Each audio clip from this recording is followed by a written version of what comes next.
đây đây. Mới đá hồ rồi rồi, đây nữa. Lửa lớn hơn rồi đó.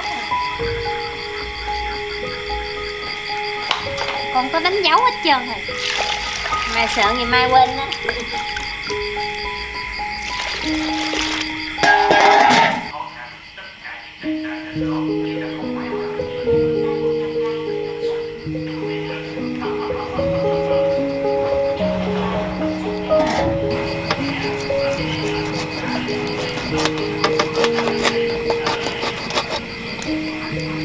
Chín rồi bác ơi.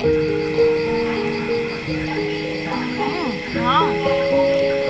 Chín à? Chín rồi, cái nhỏ chín rồi bác ăn thử đi. Con cắt. Ăn nguyên khúc cây này luôn hả? Bác. Xíu rồi đây. Cho nó nhuyễn. Vậy là cỡ tí thôi.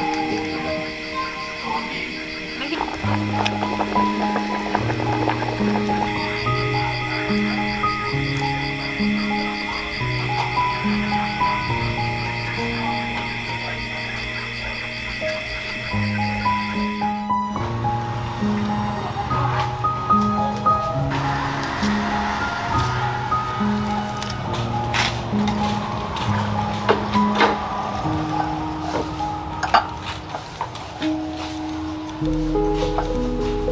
Dạ.